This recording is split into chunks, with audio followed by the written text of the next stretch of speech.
If anything kills over 10 million people in the next few decades, it's most likely to be a highly infectious virus rather than a war, not missiles, but microbes. Bill Gates stated 5 years ago in his 2015 TED Talk regarding the dangers of an impending pandemic. Now, the world is waking up to the reality that Gates' pronouncement may come to pass. As countries grapple with the human and economic cost of COVID-19, the pandemic is shifting the global landscape in many ways. It has catalyzed new ways of doing things, the way business works, communicates, and markets products. That could be here to stay. For management accountants, it's crucial to know which sectors are struggling and which ones might actually benefit. While it's too early to know for certain, there are indications that the following categories of businesses are worth a deeper look to observe trends that could impact business operations and strategy in countries around the world. Number 10. Electronic transfers. Notes and coins carry germs, and this crisis has only made people more aware that hard cash can be a vehicle for pathogens. The pandemic has led some countries to take measures to prevent people from physical exposure to cash, even quarantining money. At the peak of its outbreak, China disinfected, isolated, and burned banknotes from infected provinces. South Korea superheated banknotes to get rid of coronavirus, while Thai banks also temporarily suspended foreign money exchange booths nationwide due to COVID-19 fears. The World Health Organization and other experts actively encouraging contactless payments. The pandemic could be a catalyst to move up one step closer to digital exclusion and cashless society. If we're looking ahead of this sector, short-run demand growth is expected to accelerate the transition from paper to paperless in the long run. Once people get used to paperless, it will be hard to go back. In every crisis, there will be unexpected beneficiaries and companies rushing in to seize what they perceive as new opportunities. The longer it goes on, we get used to living differently, choosing differently, shopping differently. There are strong possibilities these changes will become the new normal. Number 9. Freelancing or gig economy. More demand for contract services could result from corporations downsizing and reducing permanent payrolls, and could lead to more purchasing of commodity services from gig sites like Fiverr, Upwork, and Remote.com. A desire for no contact could also drive this, as fewer humans in the office means less potential transmission of contagious disease. Chronically ill and immunity-compromised individuals could seek more remote work in order to distance themselves through sites like chronicallycapable.com, which helps find remote work for those with chronic illness. The gig economy is also experienced growth driven by increased demand for food delivery and online shopping. If we looking ahead of this sector, there could be a short-term demand surge and long-term demand growth, as this is already an ongoing trend in many countries that has little to do with the pandemic itself and is more related to structural change in economics. Freelancing aggregator TrueLancer currently pegs the global freelancer market at $2 billion to $3 billion with a growth rate of 14%. Number 8. Contactless technology. To reduce the probability of spreading the virus, no contact practices will be championed by some in society, and that creates room for innovation and creativity in products that support no contact and make less contact more bearable for humans. This could range from automatic sanitizers to voice-activated technologies and even supermarkets like Amazon Go. The global voice speech recognition market is expected to top $18.8 billion by 2025, while researchers claim to have created offline speech recognition that is 97% accurate. Walmart has already launched voice-activated grocery shopping, which is becoming even more relevant in times like this. In related news, China and Spain employed drones to monitor people during their lockdowns. If we're looking ahead this sector, short-term demands for readily available products is expected, but it will take some time for producers to develop new technologies and products. Xenex, a California-based company that makes full-spectrum UV germicidal robots, told FrancePace News that hundreds more orders are filtering in from around the globe for its $125,000 disinfecting robot, in particular from hard-hit zones in Asia and Italy. Number 7. Virtual healthcare. The global outbreak has made every country painfully aware of the limits of its own healthcare systems. As many people are losing jobs in the global recession, it becomes even harder for them to afford healthcare and to fight the virus. Potential lies in virtual healthcare services, especially portable, artificial intelligence reliant medical devices and apps that will make individual healthcare and diagnosis more immediate and accessible to the general people. TechWare Asia asserts that the coronavirus could help propel the virtual healthcare market into the mainstream. Since January, Alibaba reported its Ali Health app is receiving over 3,000 consultation requests per hour. Service care management platform Helios has developed complete end-to-end capabilities for identifying and managing suspected and confirmed cases of COVID-19. If we're looking ahead of this sector, a short-term demand surge is expected. Possible long-term growth is possible if governments shift their focus to investing more into preparing for the next pandemic event. Hybrid sectors also warrant a look, such as the global virtual reality healthcare market, which is anticipated to reach $3.44 billion by 2027. Number 6. Logistics. While supply chains have been upended due to the virus's spread, logistics in a sector that has experienced a crisis and a boost at the same time as food deliveries and online shopping come to the rescue of people who cannot leave their homes.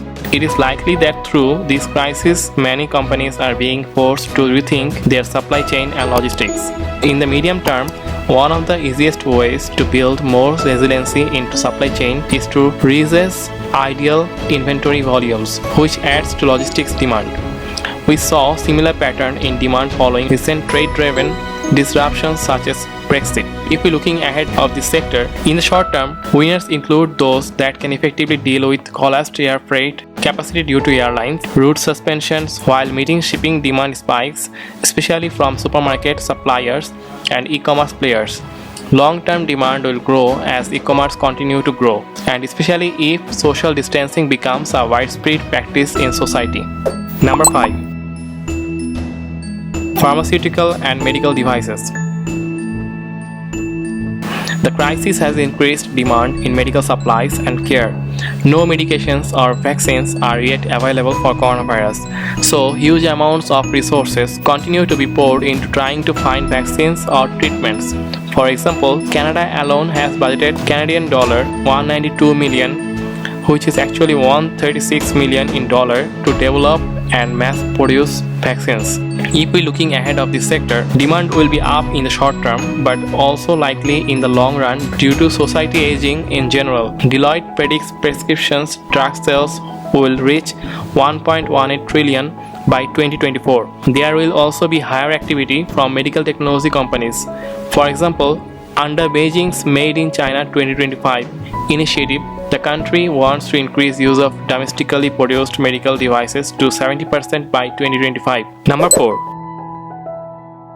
Virtual reality or VR.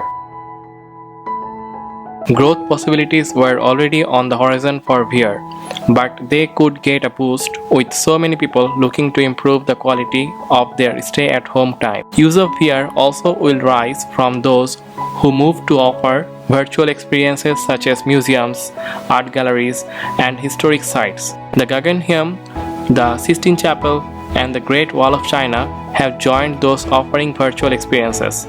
And real estate companies are also expanding VR's role due to the coronavirus. Work that currently has to be carried out on site, such as supervision of construction, mining, and repairing power plants, could also possibly be shifted to virtual, while VR toys like Oculus Quest, PlayStation VR, or HTC Vive and iQIYI's newly launched QU2 Pro VR gaming console could receive a boost. Industry experts are also touting VR as a solution to some cancelled events. If we're looking ahead this sector, the consumer VR hardware and software market size will nearly triple over the next 3 years to more than $16 billion by 2022.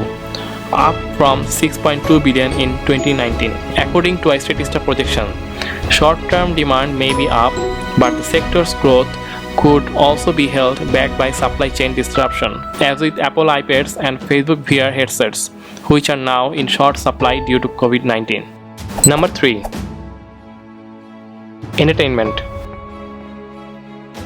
The home entertainment sector is the beneficiary of all the travel bans, mandated self-quarantines for returning travelers, and social distancing measures. Online streaming has come to the rescue as sports venues and movie theaters are shuttered. The World Economic Forum reported Netflix app downloads have risen in coronavirus hit areas: South Korea, Spain, Hong Kong, and Italy. Southeast Asia's iFlix and China's iQIYI and Youku could also see gains. Social media influencers, immersive games, and dating apps are also gaining new groups of users as people look for more ways to interact with the outside world from home. In February, social video app TikTok was the most popular non-gaming app. Business Insider reported that it outperformed WhatsApp, Instagram, and Facebook and is now nearing 2 billion installs, partially due to the consequences of the coronavirus pandemic. Short-run growth is likely due to the demand surge. The trend already began prior to the pandemic and will continue to grow in the long run. The pandemic has also pushed previously inconspicuous social apps into the public eye.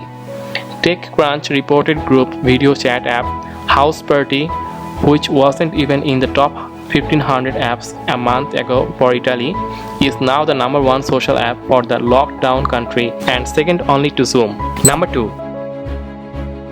E-learning. Schools and university closures have impacted 1.5 billion learners in more than 180 countries, with colleges shifting to distance learning and many teachers trying their hand for the first time at Google Classroom or web apps like Seesaw for students as young as kindergarten. Many parents are also making their first foray into homeschooling.